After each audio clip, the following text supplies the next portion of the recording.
Welcome to the Filmlings podcast, a weekly podcast where we analyze all that goes into effective filmmaking. I'm Jonathan. And I'm Alex. And I'm Batman. No, I'm Aaron. What? We have a guest. And this is week 7. Holy reboot, Batman. All right. No. This is going to be fun. So welcome, Aaron Johnson, to the podcast, our first guest and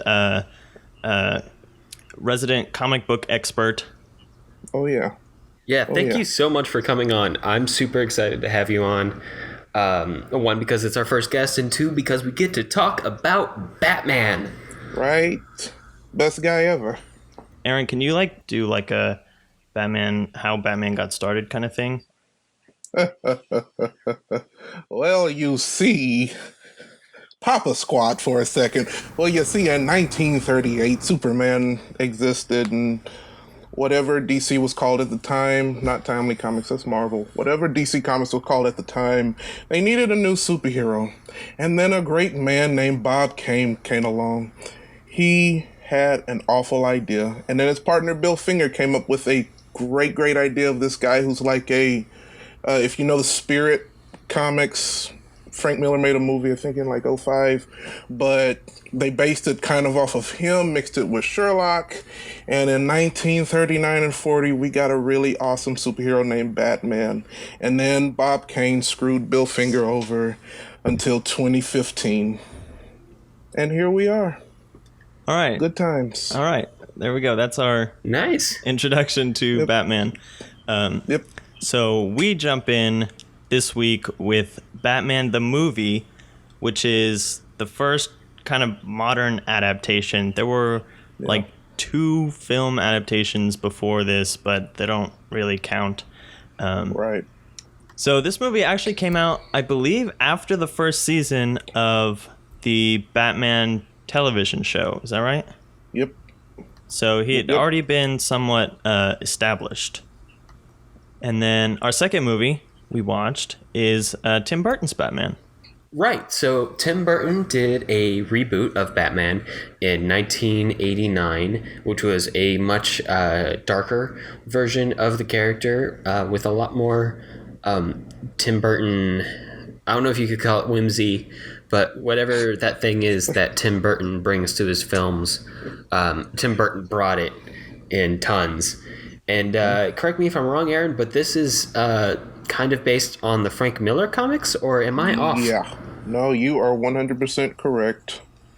Right on. So this is based on the Frank Miller Batman, and I think Frank Miller's Batman is the character who's kind of come to be the Batman that we consider in popular culture and continued forward into the next 2 reboots we're going to talk about, which are Good old Batman Begins. Wonderful, wonderful movie.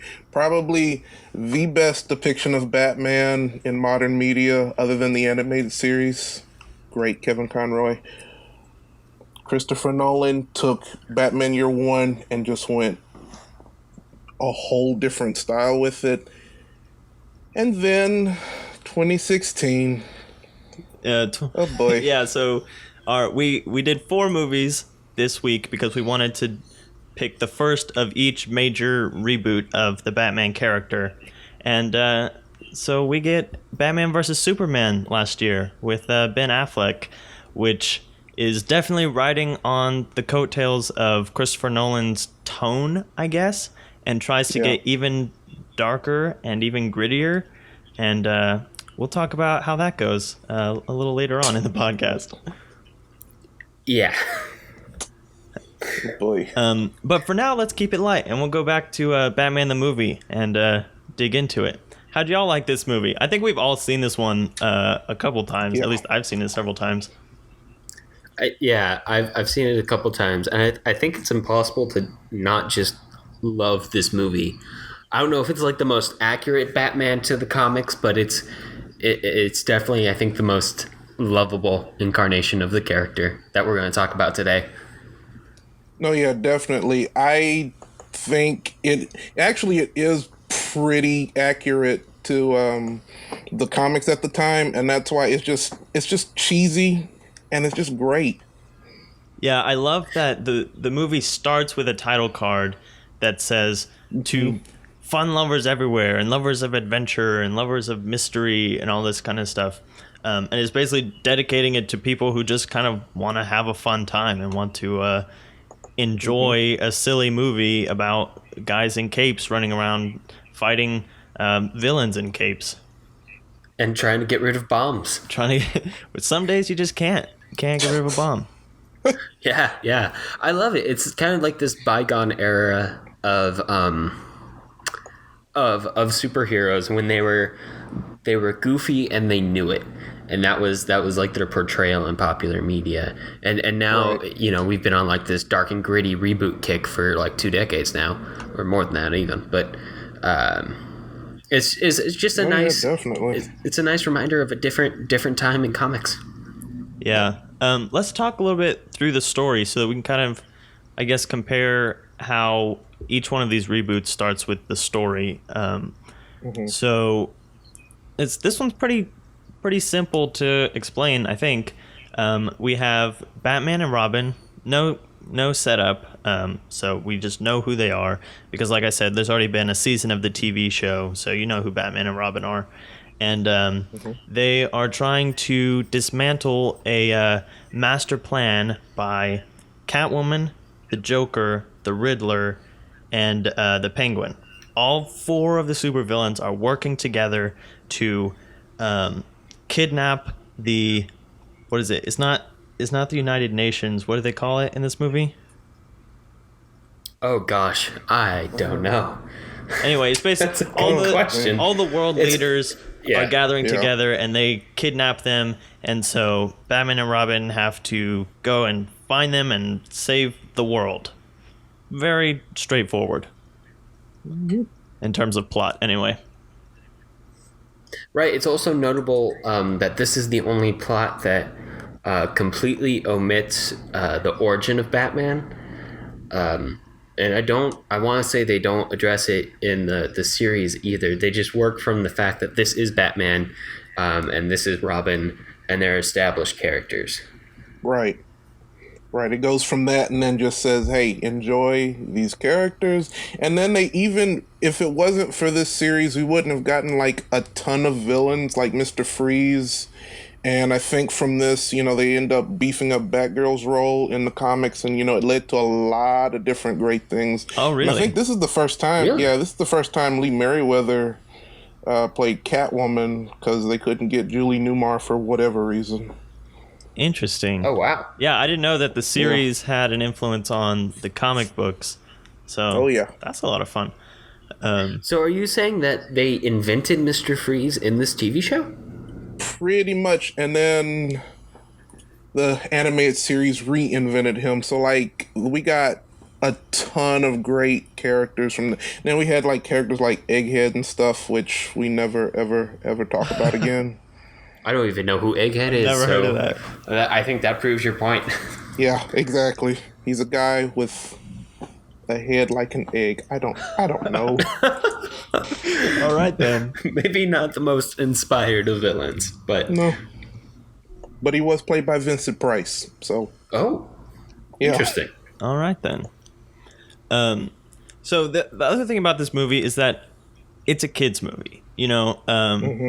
And, I mean, it knows what it is. It's fun, it's cheesy, and it also has...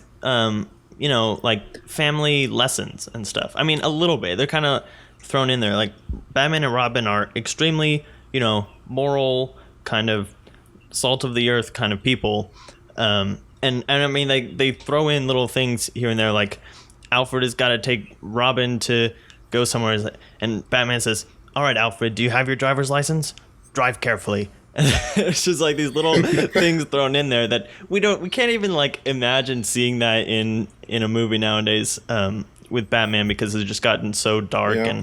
and I guess the moral complications have shifted quite a bit since then. Right. And you know, sometimes, and this could be just a symptom of the time difference of that being so many decades ago, and me not understanding it. But a lot of those moments feel almost like overplayed morality to the point where they're a joke, which goes back to what you were saying with, it knows what it is. It understands that it's goofy and campy, and it completely turns into the skid on that and just embraces it and runs with it, which leads to like this really fun movie that doesn't feel obnoxious. Right, because they could have easily made like a James Bond-ish type film, because it was around the same Like time. classic James Bond, yeah. Yeah. Oh yeah. They could have easily done that. That's true. I never thought of it that way, but it's almost like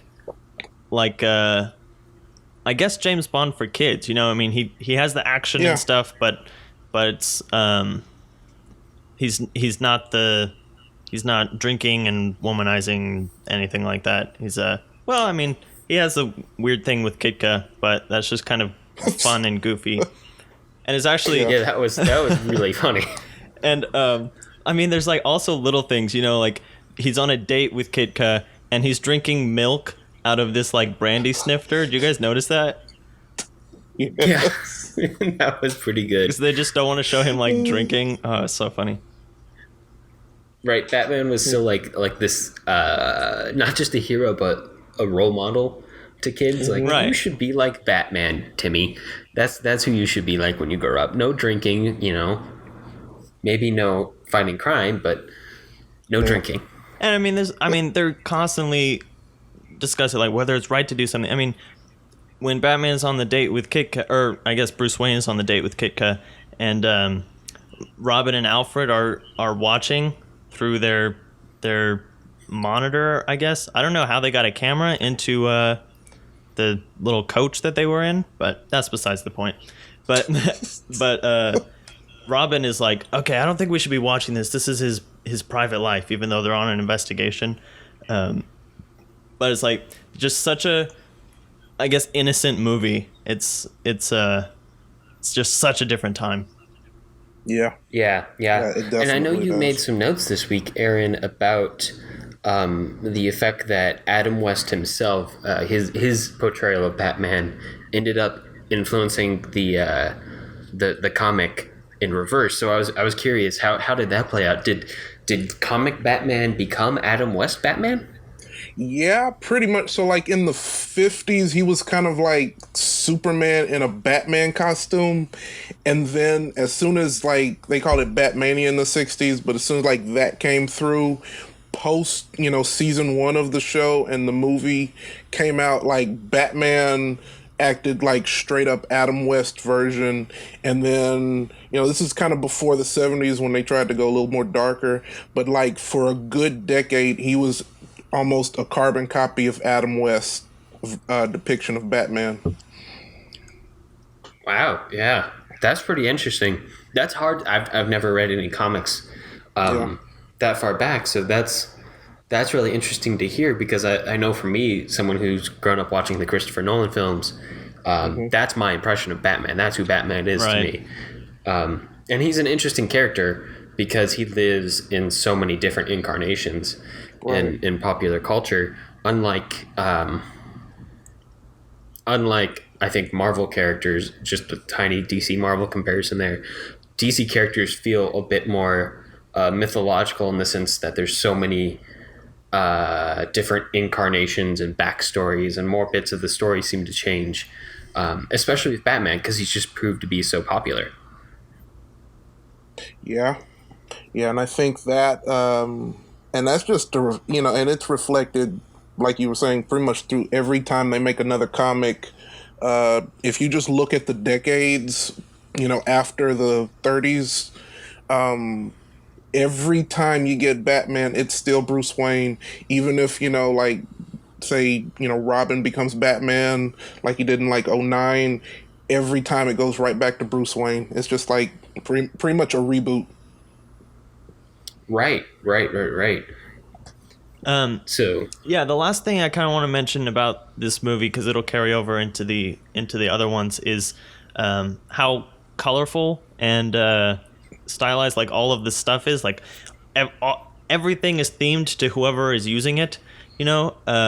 So Yeah. they're in the Penguin's submarine, and it's literally painted like a penguin with flippers on it, and all their costumes are so specific, and even Catwoman, when she's in her Kitka disguise, is always wearing leopard print or some kind of cat print. So it makes it really easy for kids to follow along, and it's also got the kind of pop that you would get in a color comic book, I assume.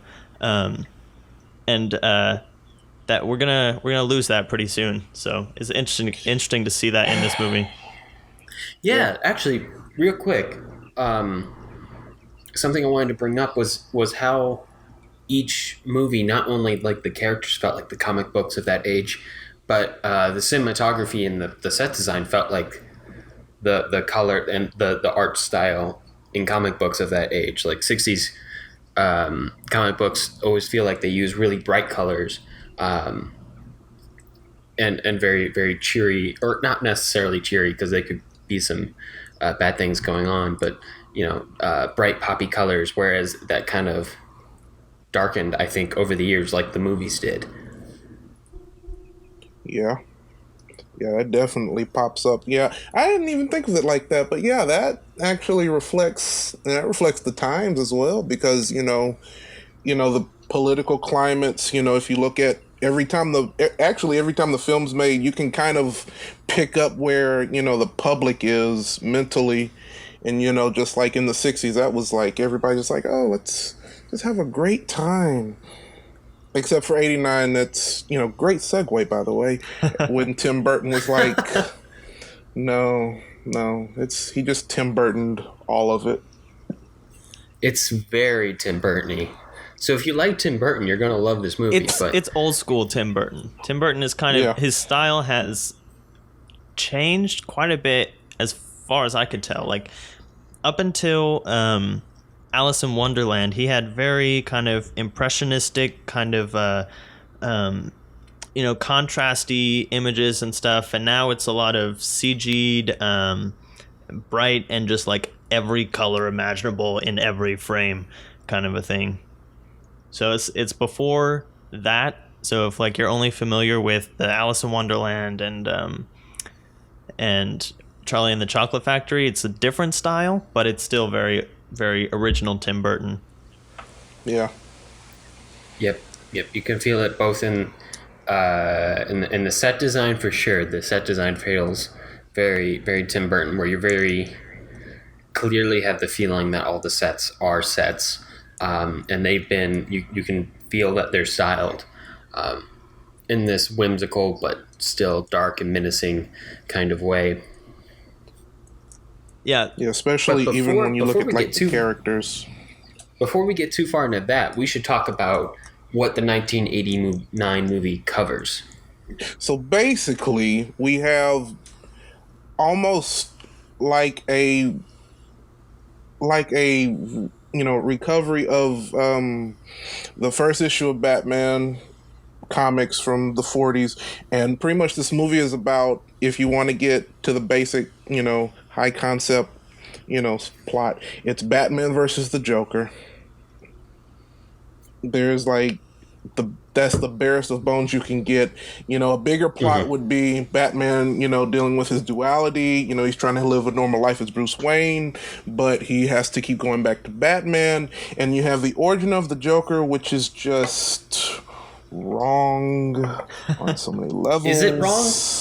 I don't know, but it's right, but it's so wrong. How so? And explain further, please. Well, so we're gonna pull out my comic again. Okay. So in the 80s, watch out, the book's coming out.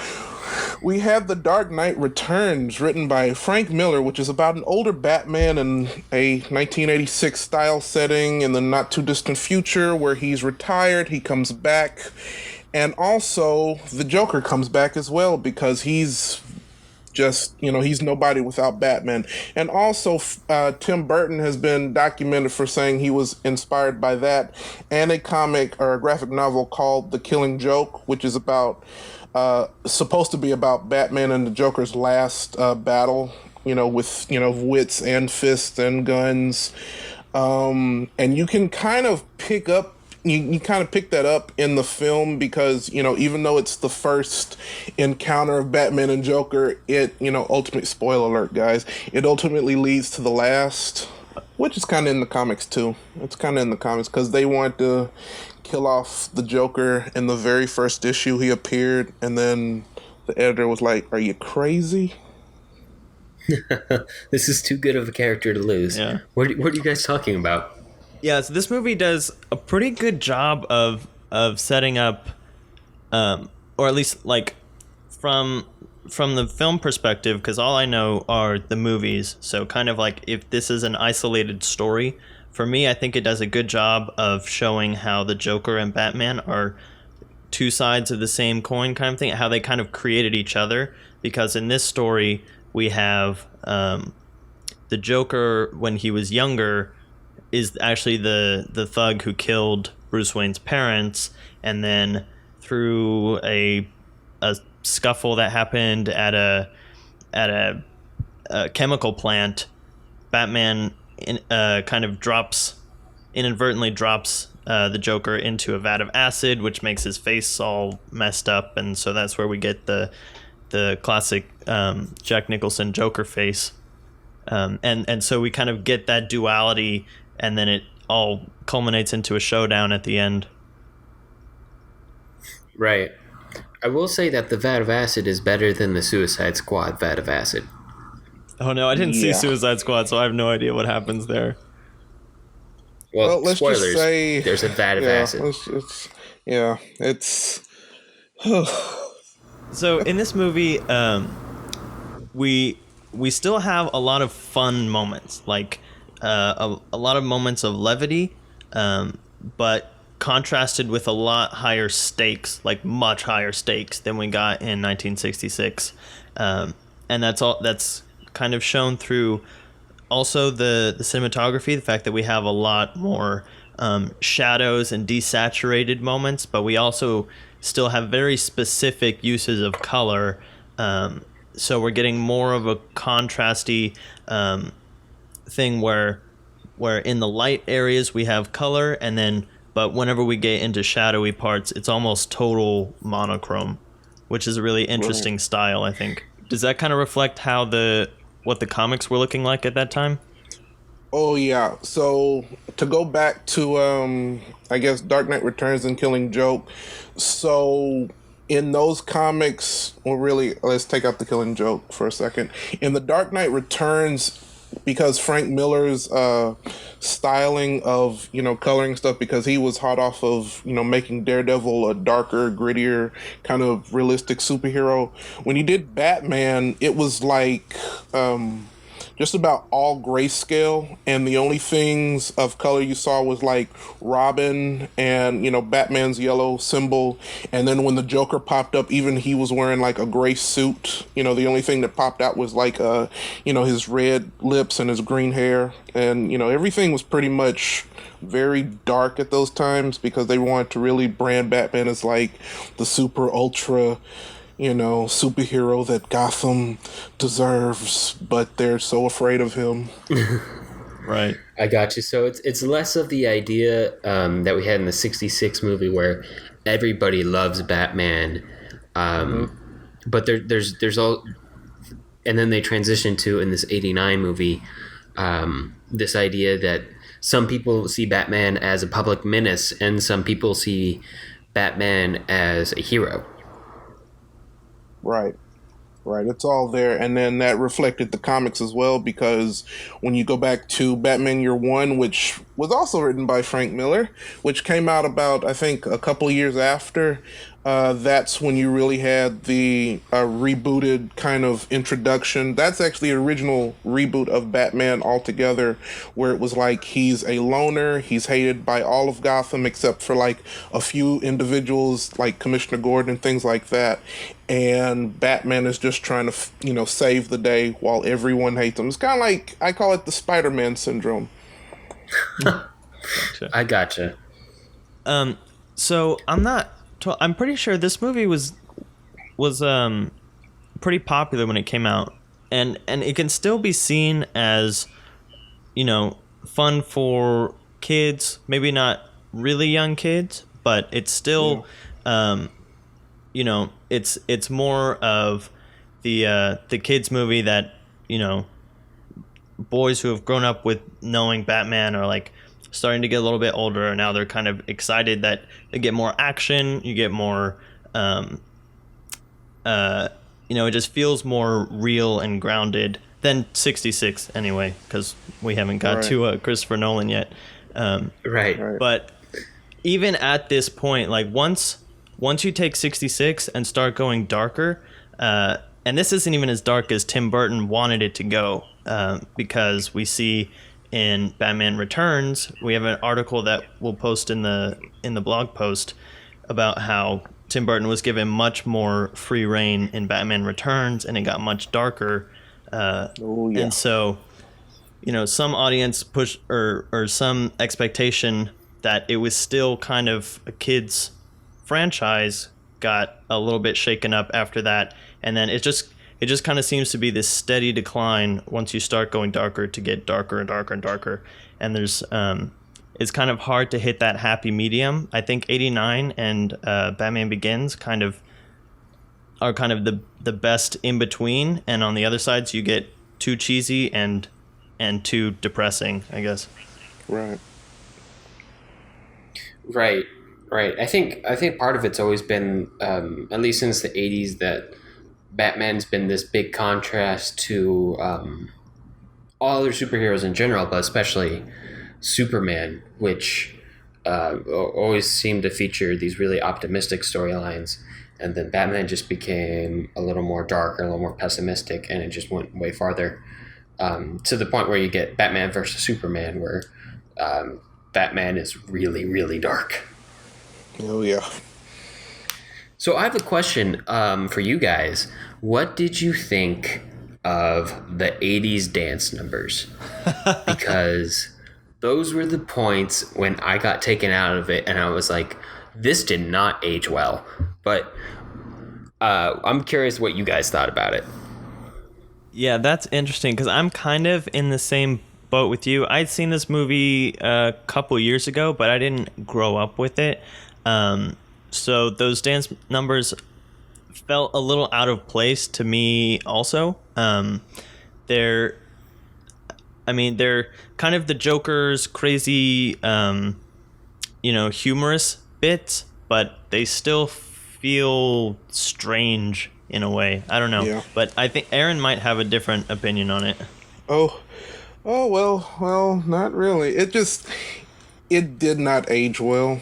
It really didn't. I think, and to kind of go to Batman Returns a little bit, in Batman Returns, it feels a little more timeless. I think at that time, once 89 hit, when Batman the Animated Series came out a couple of years after, they were kind of in this bubble in the cartoon, the comics, where Batman needed to feel like this timeless sort of 1930 to 70 something to feel just, there were like Zeppelins everywhere and, tall skyscrapers. But it just, when we go back to those dance sequences, even though there was the really, really cheesy and great Prince number, it's not like with the 60s version. It's just, it doesn't really mesh well with the tone that Burton was trying to set up. Right, and it doesn't seem like a very Burton thing to do. Yeah. It almost feels like a studio exec said to do it, but I don't know. I haven't researched it that deep. I can't imagine though what it would be like if it did come out in 89 and you were like a 14-year-old with your friends watching it, and you were like, "Hey, the Joker listens to Prince too. Isn't that awesome?" Yeah. But for me, like it just takes me out of it. But I have noticed that a lot of the Gotham or Batman reboots ever since the 80s seem to feel in this amorphous time zone, like not really present but not really past either. Mm-hmm. Yeah, it's you're right. It does have this kind of strange almost, classic America and yet still sci-fi kind of blend. That's really interesting. I never thought about it like that. Yeah, and that comes from after after Burton was given the boot, thanks to his overt attitude and how Batman should be treated.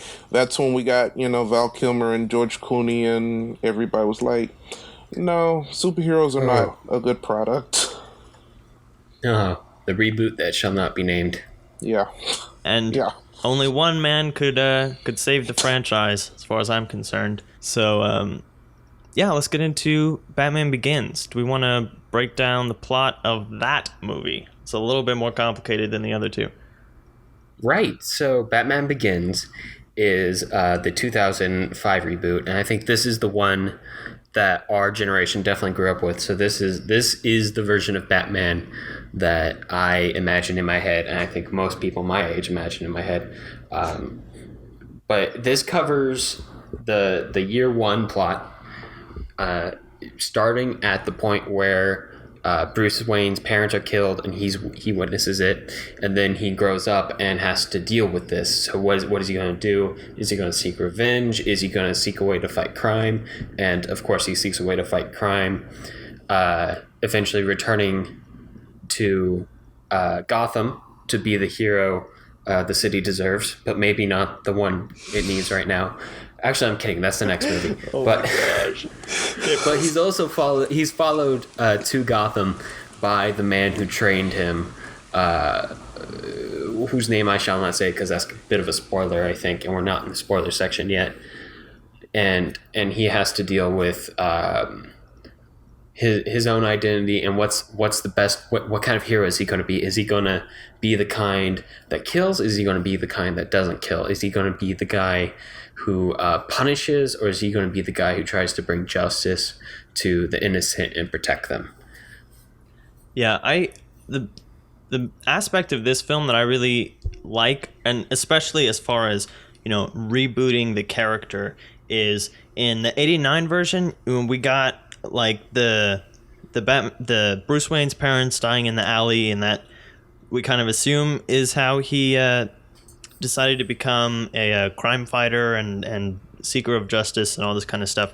But in this one, we really get like a down to earth. How does the trauma of seeing your parents be murdered in front of your eyes, like step by step, lead someone with as much resources as they could want into becoming this kind of legendary figure? And we don't get to see that in any of the other films. So it's just a really, it helps us cement in our mind, like, okay, I could actually see that happening. I can see how this could be a real thing. Right, and I think this is the first movie where we get to really dive into Batman's psyche as much as we are used to. I mean, obviously in the 66 version, he is the protagonist, but we never really deal with that series of emotional conflicts. But in '89, honestly, there's just not much Batman in '89. Like that was the one thing I was most surprised about, having watched 2005 first when I was younger, and then going to '89. We don't see Batman for a while in the movie, or Bruce Wayne at least. And even then, we follow Vicky Vale, and the Joker for as much of the plot as we do the Batman. Whereas in Batman Begins, it's all Batman. Yeah, and in '89, all of the kind of personal moments with Bruce Wayne kind of fall flat, and they feel kind of crammed in there because we don't know that much about his internal motivations. So his kind of romantic flings and stuff are kind of thrown in there, but they don't have as much weight as seeing Bruce Wayne's interactions in Batman Begins, because we've spent the time like diving into his psyche for a good portion of the beginning of the film. Right. Yeah, that definitely as just, at that time I was like a huge Batman fan, but I didn't really dive into like, the comics, I was really just, a cartoon kind of guy. But because of Batman Begins, that really showed, plus you can appreciate it because of how adult it is without, going completely left field. And it just, it kind of, it's awakened a lot of fans, myself, you guys, and, I'm pretty sure just about everybody who would listen to this who knows about Batman. And it reflects the comics at that time so well. And in the 70s, and I think Christopher Nolan, understood where Batman would be coming from, how we should, look at him from, it's a really cool character study, above all else, because, even though we get, a couple of villains, and we get, the idea of like his attitude, and we get, a couple of characters that have never ever appeared in any other Batman medium, other than, in these films, the other two as well. It really reflects the comics in just a way that I don't see anyone else doing. Maybe Ben Affleck will surprise me, but until now, these are just really, it's really a great film. Right. The jury's still kind of out on Batfleck, but And Yeah. we shall see. in terms of a reboot, like it's a really smart choice, I think, to I mean, take an entire film to basically give us the exposition for a series of movies that are coming out. I don't know how many films they were planning to make before Heath Ledger died, but I mean, taking the time with this film to just establish Batman from conception to citywide figure. I mean, it makes you so you can do whatever you want after that, and not be kind of curious about motivations or anything, because this person from a lot of different angles, and still, even though it's basically 2 hours of exposition for Batman, it still holds up wonderfully as its own movie. Yeah, it's over 10 years old now, which is shocking to me. It makes me feel old, but it does, and I think Christopher Nolan was beyond perfect as a choice for this reboot. I know we already did a whole episode gushing over Christopher Nolan, but he just was able to make this very expositional plot super interesting, and that's what it feels like when you're watching it. It's like you're watching, unless you're a comics fan who's actually read year one and maybe even still then, it's watching this part of the Batman mythology that I think a lot of moviegoers just weren't familiar with. Like, how do you make this transformation from Bruce Wayne to Batman, like the nitty gritty of that transformation, and make it really interesting. Right. Plus, you can really appreciate how you get to not only interact with Bruce most of the time, but you get to see a lot of citizens of Gotham and their kind of perspectives on both good and bad sides. And it's just and of course it all goes back to what Bruce's motivations will be when he comes into Gotham, after X amount of years, because, being trained. And it's just seeing Gotham come to life like that, you didn't really get that before the film Batman Begins. Yeah, so we also have this Christopher Nolan movie to thank for that modern series of video games that are so darn good. Batman Arkham Asylum, Arkham City, I think. Yeah, I don't play video games enough to be rattling off this list, but I know they're really good. Oh yeah, and he's the reason for that. Are there direct influences from these movies to the games? Because I know, Aaron, you've played All of them? Have you played all of them?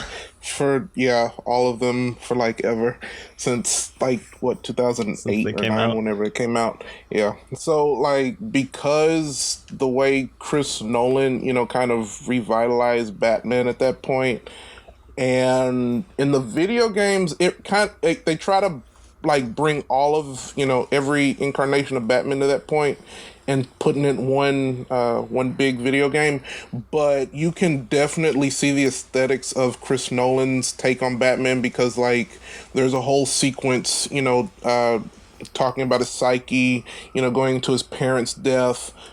You get Lucius Fox, and he kind of sounds like Morgan Freeman, not really. You get as close Alfred, as they could get. Yeah, you get Alfred, who has a pretty, sizable role in Arkham City. Very similar to Michael Caine's version, but like the way the mob has such a hold over the video game, and then something happens and it gets bigger and bigger like in the known films. It's just that's why those games are great. WB, please make more of those.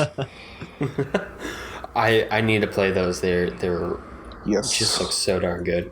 But that you did bring up a good point though. I think this is at least the first movie adaptation. I don't know if this happened in the comics beforehand. But where we see like a really active Alfred, and of course he gets more active in the next two iterations to hit media, which are Gotham the TV show and Batman versus Superman, where we see a really active Alfred in both of those incarnations. But definitely compared to 1989 and 1966, 2005 with Michael Caine is a big step up. And I know Christopher Nolan loves Michael Caine, and how can you not use Michael Caine if he's Alfred? But I don't know. Do you think that came from the comics, or do you think that was an introduction in the movies that just kind of carried forward? That was like a mixture, because in the comics, Alfred was pretty much just in the Batcave, dusting off, a cobweb or something. And the biggest role he got in the comics was when he got amnesia and he forgot that Bruce Wayne was Batman. Spoilers, guys. Oh wow. That sounds like a really funny comic. Yeah. Yeah, and I mean, in these Christopher Nolan movies, we kind of culminate Alfred's role in The Dark Knight Rises, where there's almost kind of a climax in Bruce Wayne and Alfred's relationship that, I mean, right. You definitely see the personal influence that Alfred has on Batman's life. I mean, he literally becomes like a father figure, and this is definitely probably the best we see this in films, because even in well, I guess we'll talk about Gotham later, but in Batman vs Superman, Alfred is almost like kind of a buddy with Batman, and as opposed to kind of having this respected distance, and yet having a Batman's respect on Alfred's input into his life, and not just kind of a friend or a servant. Right. So the last thing I want to mention about Batman Begins before we get into Batman vs Superman is that even though this has been coined the dark and gritty reboot, there is still so much humanity and so many moments of comic relief that we're not just kind of beaten over the head with this grimmer version of Batman than we've seen ever before. I mean, we've got all these moments like Bruce Wayne trying to get back his billionaire playboy persona, and he's swimming with models in the hotel, and he buys the hotel, and there's all the moments where he's playing with the new gadgets with Lucius Fox. There's just a lot of fun, and so we still enjoy watching the movie. And to transition, this is a big loss that we get in Batman vs Superman, because it is not a fun movie at all. Yeah. No, it is like 100% serious all the way through. It kind of just beats you over the head with it the whole time. Is that this is our dark and grim story, and everyone is depressed and has kind of anger tension issues just all the time. Right. It's got, I mean, Except for Lex Luthor, who's funny in the way that he shouldn't be. I have no idea what to make of this Lex Luthor with Jesse Eisenberg, but definitely, I think that's just part of Zack Snyder's style. When you think about his other big movies like Sucker Punch and 300 and Sin City, where everything's really stylized, but everything's pretty much serious all the time. I can't think of a joke from any of those movies right now. Yeah, or a light moment. Yeah, and it works really well in like Sin City. I think it works pretty well in Sucker Punch. I think it works pretty well. I like Sucker Punch. I know a lot of people don't, but I like Sucker Punch. But maybe a bit too over the top in this movie, especially because it's not just a Batman movie, it's a Superman movie.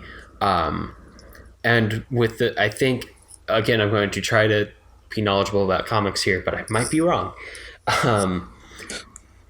With the exception of Injustice, Superman tends to be a fairly optimistic, kind of the more positive hero.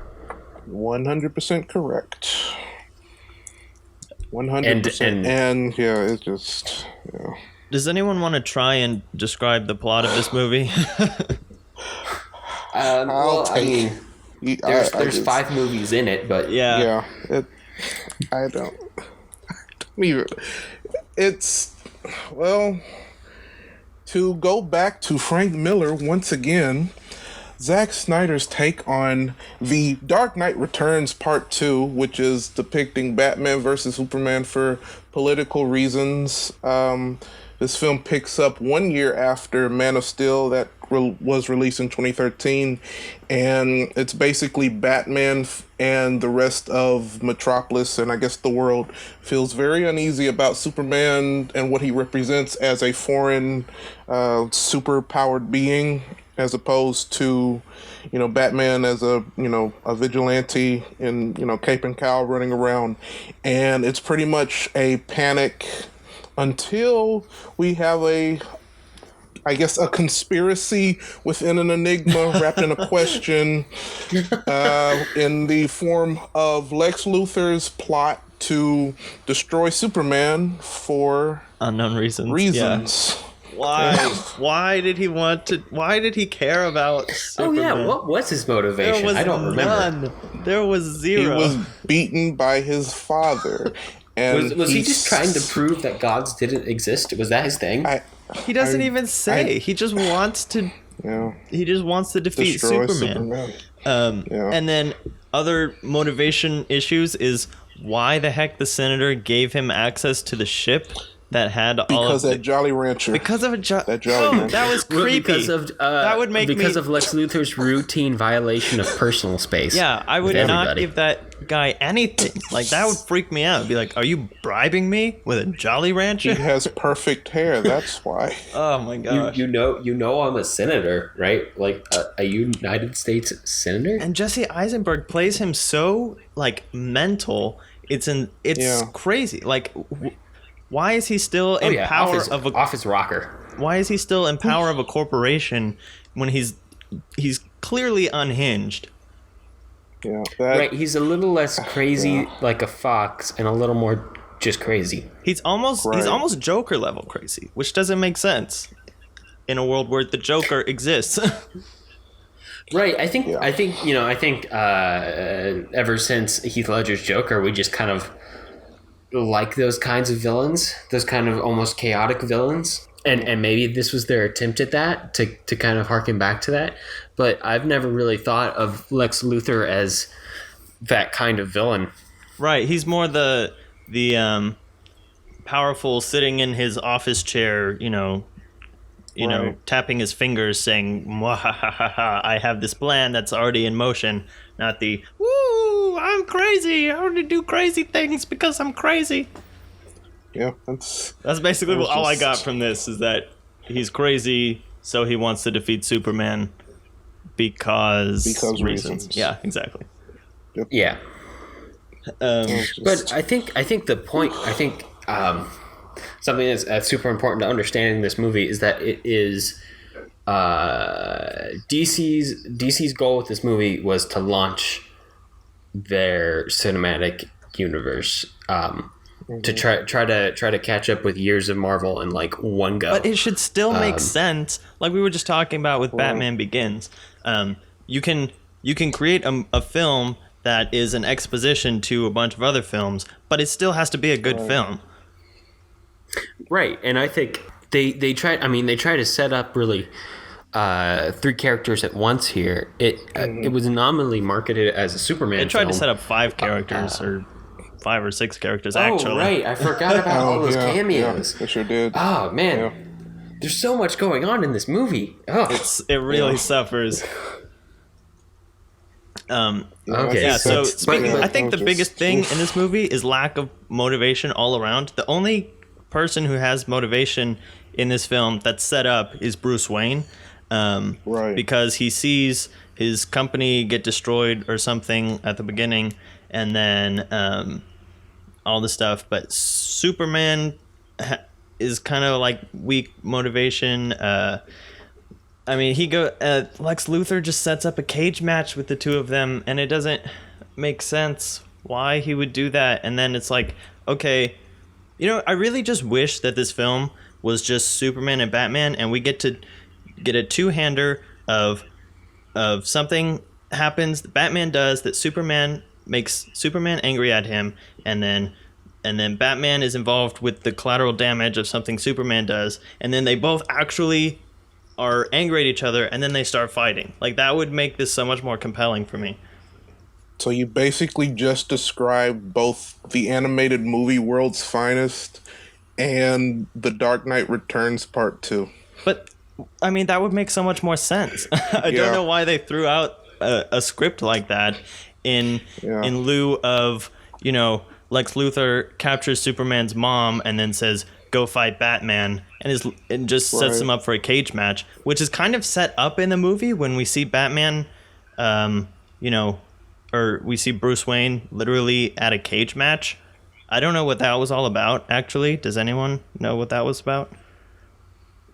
Russian spies? Wasn't he trying to get information from that villain? I think, maybe? I don't know. He just, whispered something into one of the fighters' ear, and then he won, and I don't know why. Because he's Batman. Okay. Because I'm Batman. Colors are almost completely gone in this film too. Going back to that point. Yeah, that was a very big loss. It's very much a case of spectacle. Like if you can shut off your brain for the movie, it's a really fun watch. Which you shouldn't have to do. Go listen to our Carruth episode, please. Exactly. It's a different kind of movie than we normally talk about. It's style over substance, and the substance is there. I mean, it's not like it's not has there. Potential. It's just not as fully fleshed out as the style is, with this very specific color look going on, and the desaturation, and all of the steady cam. Jeez. Yeah. Yeah. Oh yeah. So I'm curious, Aaron. Have they actually done a Batman versus Superman plot in the comics? I think you mentioned that earlier. That was because basically every modern depiction of Batman in film post 60s has always gone back to Frank Miller's The Dark Knight Returns in some way, and that goes straight from that and I know Zach loves his panel for panel remakes in his film, and the fight was basically the exact style and everything, even with the and sync, even some dialogue. Yeah, even with the sync. Oh my gosh, I hated the sync. Yeah, it just cemented the cage match feel even more. Yeah, that was and I. What's interesting is that this movie basically, and I'm not, trying to bash Zach or, what DCU's trying to do. DCU, don't hate me. Please don't hate me, DC. But And and even there was a really great documentary in '03 that talked about this. But when in 1986, when The Dark Knight Returns came out, and then a really great graphic novel Watchmen came out, Right. everyone, yeah, everyone and their mom wanted to do that comic over and over.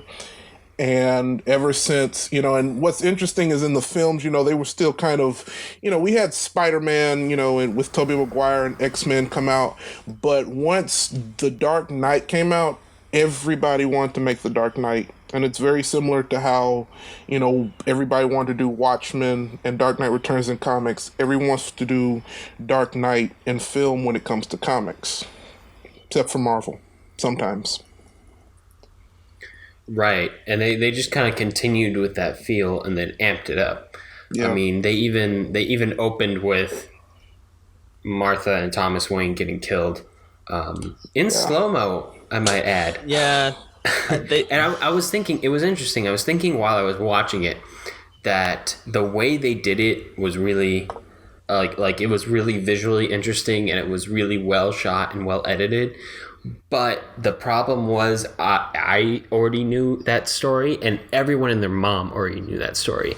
Right. So it felt like, why are we rehashing this? And especially, why are we trying this out? Yeah, there's got to be while we're a rehashing very small percentage of people who went to see Batman versus Superman as their first Batman film ever.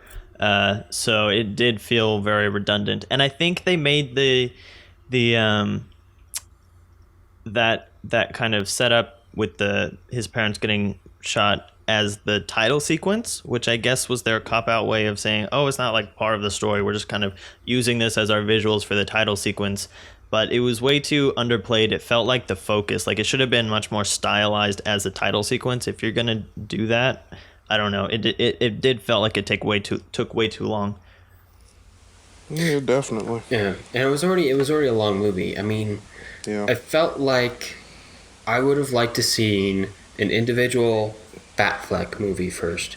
And I like Batfleck, even though he's crazy and he kills people. I think he's really fun to watch, and I think they do the bat action really, really well. Like, that was the most enjoyable part of this film for me, was watching Batman kick ass.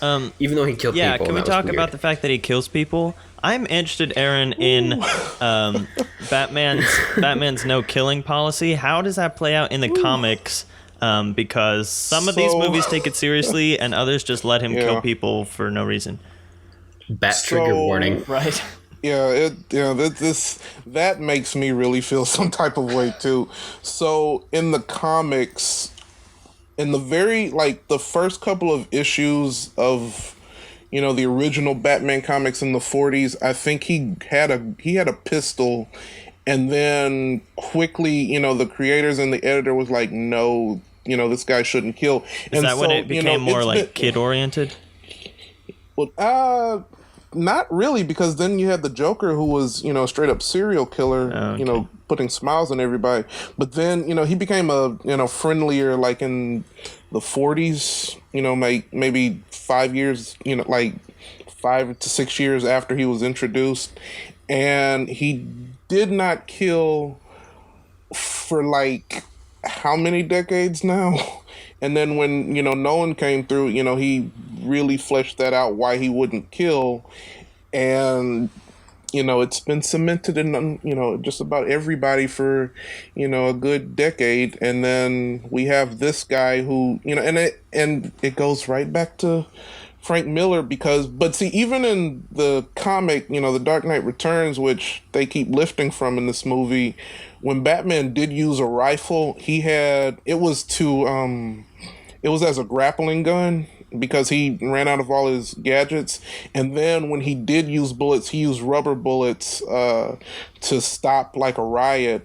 And, he still kind of kept letting everyone know that even though times have changed and villains have changed, he hasn't changed with his no killing policy. So that was just a very strange, like, the scene that always gets me in that movie is when he pretty much rammed, he hooked those guys' cars and then rammed them, and you see the big explosion. You're just like, oh, okay. Weren't those cop cars too? He's killing now.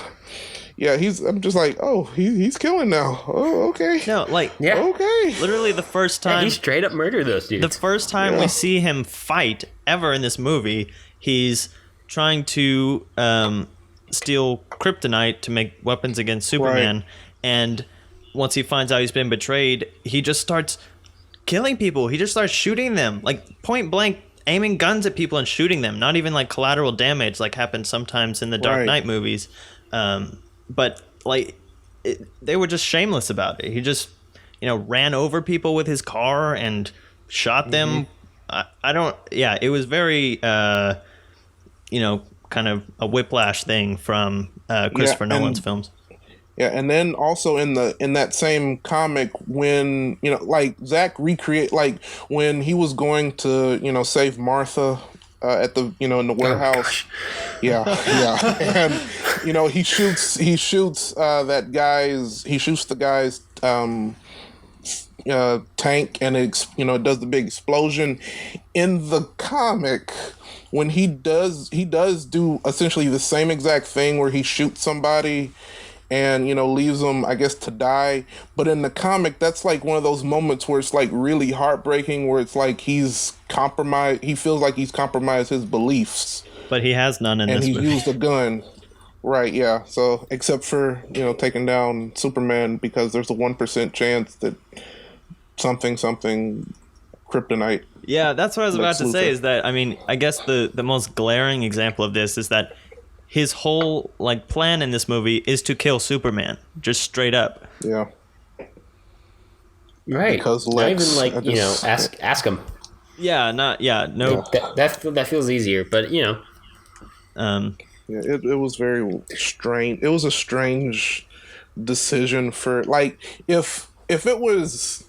I feel like any other. I really feel like the reasoning for Batman to take down Superman should have been Lex's motivation, because that's more in line with what Lex does in the comics. And it just with Batman, it was very strange. yeah. Can we talk for a second about the? Oh well, I guess we'll get into overall notes, because I want to talk about the climax of this movie, the last fight scene. Oh yeah. the last hour-long fight scene. Yeah, the last hour long. Oh boy. So we're gonna get into overall notes. Spoilers ahead. If we haven't spoiled stuff already. Anyway. Yeah. So Batman vs Superman ends with. So after Batman and Superman fight, Batman learns that Superman's mom's name is Martha, which is also his mom's name, and he learns that Lex Luthor has kidnapped her, and so now he feels a personal connection to Superman, and they become friends in under 2 seconds. So for the second half of the movie, they're on the same side, and I mean, credit where credit is due. Superman's plan wasn't to actually fight Batman, but to try and convince him that they need to go after Lex Luthor together, which once Batman Home Alones him, he he starts actually fighting. Yeah. You know what actually is the weirdest part of that moment for me? What? The fact that Superman is about to die, and instead of calling out for his mom, he calls out his mom by his mom's first name. Well, he says save Martha, so that he figured. Oh, like he's telling Batman. He's saying, okay, you got me, but save my mom, please. But if he said save my mom, he would know who to go find. I guess he says save Martha, and then Batman's supposed to use his any more specific, I guess. Well, but, Batman's whatever. supposed to use his greatest detective in the world abilities. Figure that out, I guess. Anyway, And then Amy Adams chucks the spear in the water for reasons. yeah. So Lois Lane throws away this spear that Batman has made out of kryptonite, so that no one can attack Superman, until Lex Luthor has created this monster out of. Aaron, you want to get into this, or you want to stay out of it? I'm I'm worried we're causing you physical pain right now. A little. Do you Oh want to my respond? gosh. Do you have something you need to get off your chest? Okay, here let me just go with how does the fight with Doomsday stack up to the comics? I'll let you take it from there. Well, in the comics, Superman has been around for quite some time, so that when Superman, quote unquote, gets beaten to death by Doomsday, it's heartbreaking. Okay, we don't. Also, when Lois threw that spear, you know who should have shown up with the spear? Aquaman. Yeah. Yeah, I really... Oh, boy. Man, the how it should have ended for this one is perfect. It's such a good. We'll how it include should a have link ended. to that. You know, sometimes Yes, the sites are please. just kind of like they make up stuff, but there's actually like big plot holes that they address in this one especially. Yeah. Yeah, they nailed it. They got it. Like a good butler, Alfred is there. Yeah, that's pretty much actually how this movie goes because Alfred is constantly like, I guess, driving the bat plane or Yeah. whatever. I Yeah. wasn't Yeah, it turns totally into sure a how that drone. worked. Can we talk about Alfred too? Like, does this Alfred have any bearing on the comics at all, or is he just? I just saw him as a steampunk cosplay of Alfred. He was... I guess the closest to that Alfred would be like the new rebooted version of I guess they call the post New 52, which they call Rebirth. So that Batman or that interpretation of Batman, that Alfred's pretty hands-on in how he handles things, but even then I feel like in the film Alfred should have just been like, Master Wayne, just think for a second.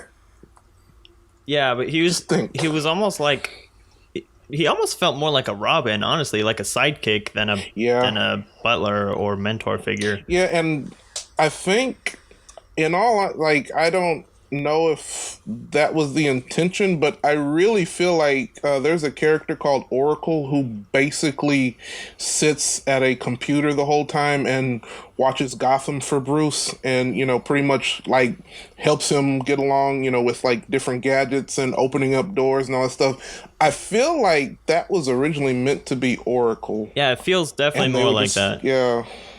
And they were just Yeah. like, no, we need Alfred. It was interesting because I think we're used to seeing Alfred as this father figure for Bruce, who kind of raised him after the death of his parents, and especially with Michael Caine in the Christopher Nolan versions, and Sean Pertwee in the Gotham TV show, where Alfred's more of a father figure. But in this one, I thought that Alfred was kind of younger than normal, and the Bruce Wayne was kind of older than normal. They're almost similar in oh my age. gosh, I just noticed that. You're right. Because I mean, Because the whole point. Because this is old Batman. Yeah, the whole point is that this is kind of a Batman who's been Batmaning for like 20 years, and is there's a little bit of talk of him, quitting and stuff, and then he kind of starts the Justice League, and now his career is just starting up again. So I'm actually kind of interested in how, an old, worn-out Batman is going to now start up this Justice League team, but we'll see how that goes. Also, Batfleck. I'm just so curious about the Batfleck movie. Yeah. I'm dying to see it. I don't know if it's going to be good or bad or what, but I really want to see it. Especially because Ben Affleck's turned into like a really good director in the past few years. Yeah, Argo was great. Ever since Argo. But I'm also curious what you thought of Wonder Woman, Aaron. Is she in this arc, or was she just put in there to set up Justice League? Like, I feel like she was there to not make Batman seem like a big jerk, because, by the end of it, like, I feel like Batman could have easily found a way to, get the spear to do something, but she, at some point, when I first saw it, if I hadn't have known that Gal Gadot would have played Wonder Woman, I would have sworn up and down that was Catwoman Oh, that's a good when point. they were, like, flirting, When she's in the in her street clothes? Okay. Yeah, I felt like she was Catwoman, and then it didn't feel necessarily out of place because I think she was one of the best parts of the movie. I think if they if they had spent more time building, they in the comics they call them the Trinity, the big three.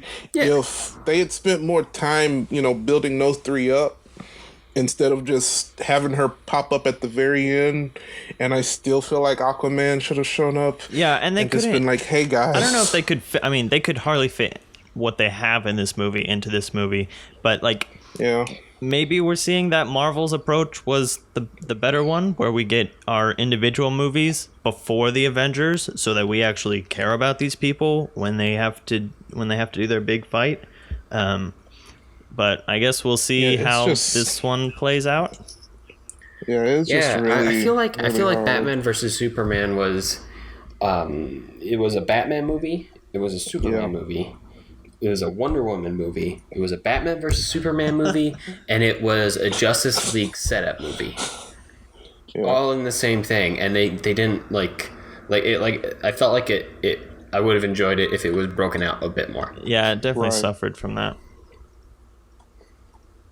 But anyway, stuff that doesn't involve Batman versus Superman. Let's talk about that. Okay.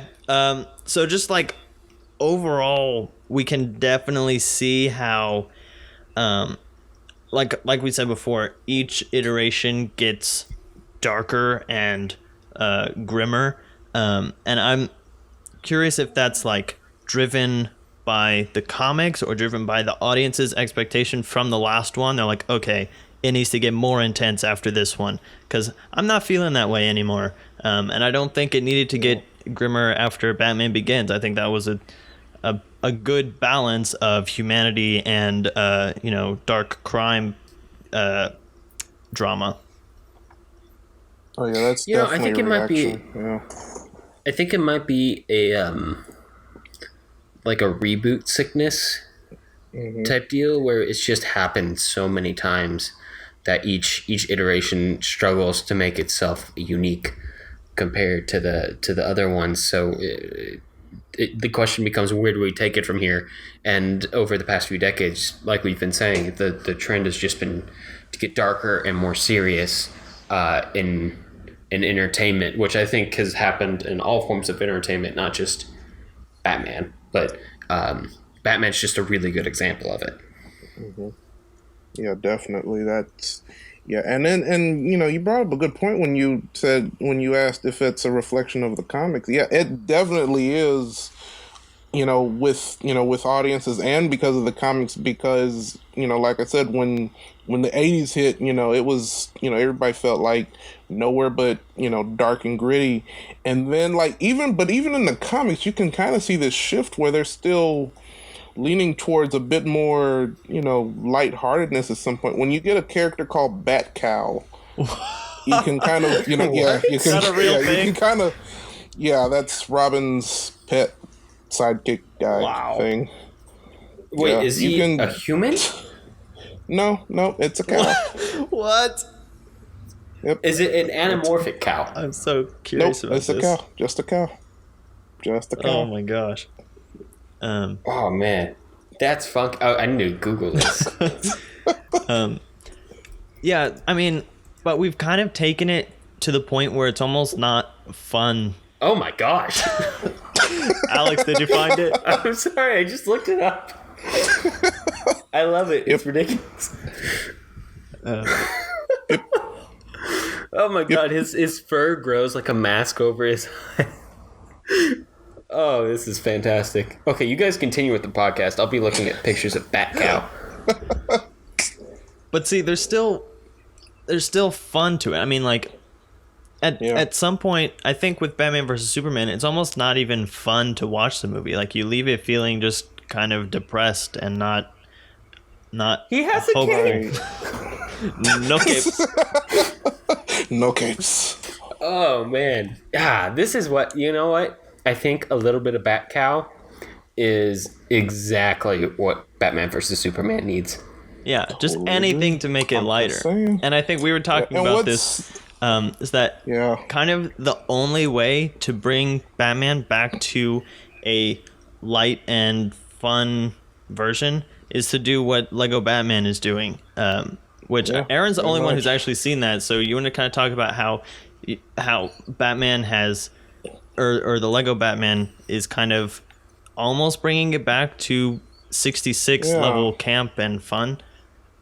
So like it's, without spoiling anything, it's like it takes it. The one thing I can definitely talk about that movie that that is there is that Batman's sense of depressed like attitude, like because he doesn't have in the general sense of family and the nuclear family that he lost, they have that, but the way it handles like him versus villains, his take on just the characterization of, how Batman just does his thing. It's a perfect representation in the in the 60s sense, because everyone loves Batman. He's a well-respected superhero, and he just got tons and tons of everything. He's got the secret identity, but it's not really a parody of Batman. It's just like kind of like a love letter in a sense. Just like, hey, he can be campy too. Again. Yeah. I dig it. I'm down with that. Would you recommend it? Oh yeah. Especially Awesome. Well, that's our free plug of the week, especially folks. after Batman Go see versus Lego Superman. Batman. Oh yeah. Yeah. Yeah. I think we have two plugs this week. Lego Batman and Unnamed Backflick movie. Yeah, and if we want to plug Gotham real quick, just as kind of How could I not plug Gotham? as further watching, if you want to get into further I'm not Batman I'm lore. not contractually obligated to plug Gotham, but I feel a responsibility to plug Gotham. I work too hard on it to not plug Gotham. Yeah, it's fun. I'm actually curious, Aaron, how it stacks up with some of the comic versions. Oh, it's what's really interesting to me. It's almost verbatim with with a lot of the characterization of characters in the comics. But what's really interesting to me is that they've actually incorporated characters and like the way some of the characters are on the show into the comics, because like that shows like audiences really do love it. I'm a pretty big fan too. It's a breath of fresh air for Batman because it's on the title Gotham. You get that sense that it's a lively city. It's not just all doom and gloom. There's a reason why. You get a character here, you get a character here, you get your your villains that kind of allude to bigger villains that in the future would show up, and it's really great. And it's got the characterizations down to a T. And it's a different kind of origin story than even Batman, than even the aspect that we get in Batman Begins, because just for those who don't know, Gotham takes the city of Gotham when the first episode, Bruce Wayne's parents die, and he's how old is he in the show, Alex?